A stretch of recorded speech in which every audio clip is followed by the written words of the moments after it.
As soon as I read Jesus' parable of the landowner, I thought of Aesop's fable about the tortoise and the hare. You remember the story.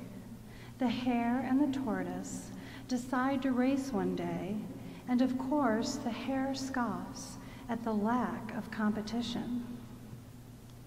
They begin the race, and when the hare sees how slow the tortoise is moving, he decides to take a nap.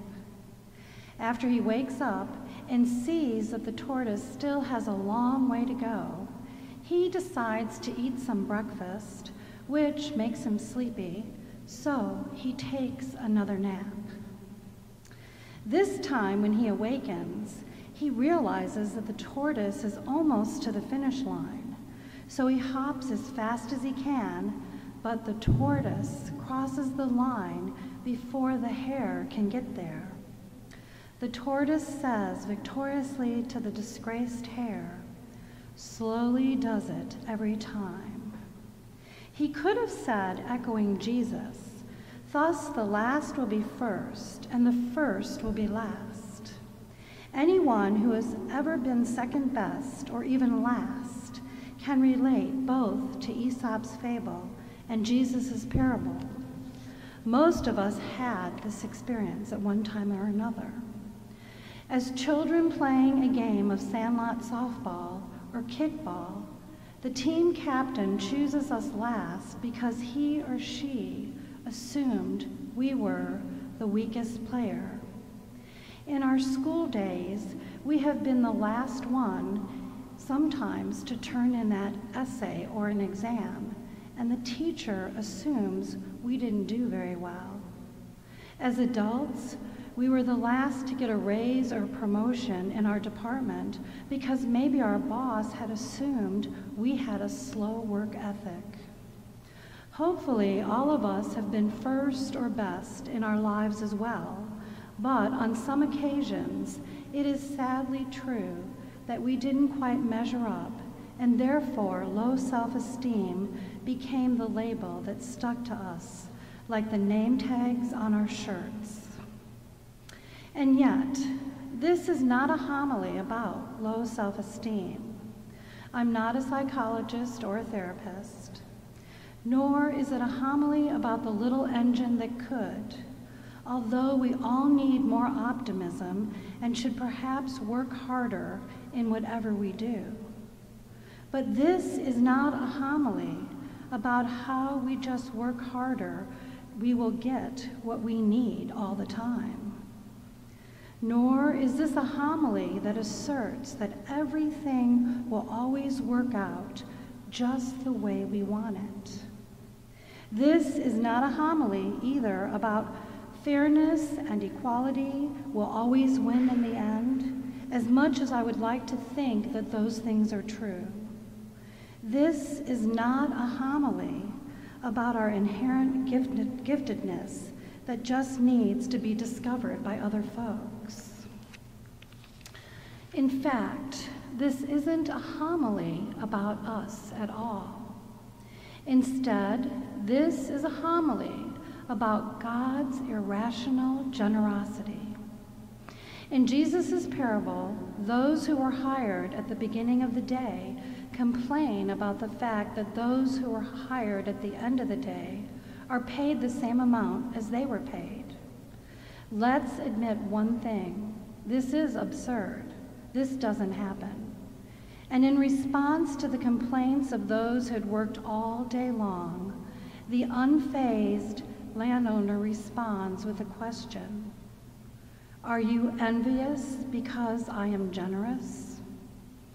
This is a homily about God's generosity, a generosity infused with grace, a generosity that doesn't care one way or another about whether we deserve something because we are first, faster, better, smarter, or harder working. Let me be clear about something. When Jesus says that the last will be first and the first will be last, he doesn't mean that the last will always literally be first, or that the first will always literally be last. In reality, we know that rarely, if it ever happens, despite Aesop's fable of the hare and the tortoise. What Jesus is saying is that these categories, first and faster, better, smarter, and harder working, are of our own making. In God's realm, there is no first and last, because competition is not a thing in God's realm. Competition is certainly not seen as a virtue in God's realm. But let me be clear about something else. Sometimes the last do end up first, because sometimes those who are faster and better and smarter and harder working do what the hare did in Aesop's fable.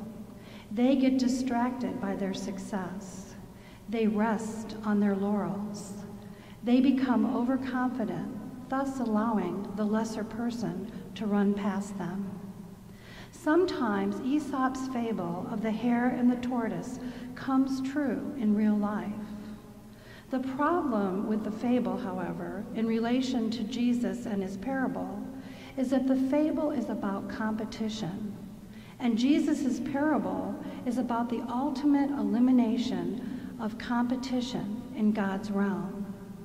Still, when I think of my spiritual journey and the women's priest movement, I can't help but see a wonderful parallel with Aesop's fable and Jesus' parable.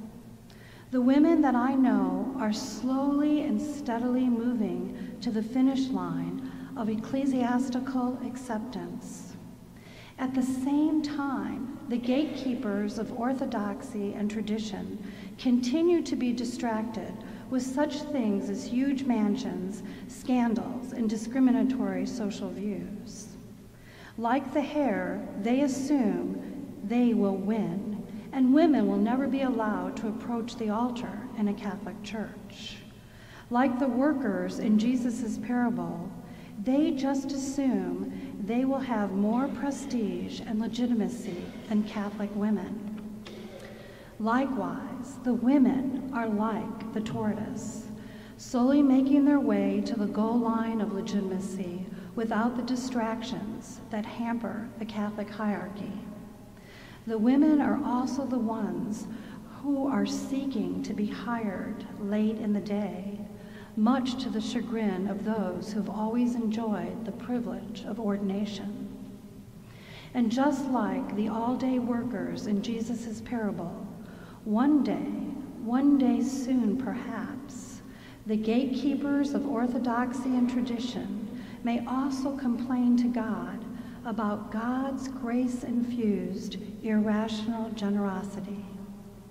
Regardless how people end up, regardless of their official status, regardless of their social value, a Christ-centered worldview attempts to see people as God does, through a generous, life-affirming, love-soaked pair of glasses. Not that God needs a pair of glasses, but I hope you get my point. So, what is our calling then? To size people up and assign worth and value based on the competitive categories we are so prone to use? No.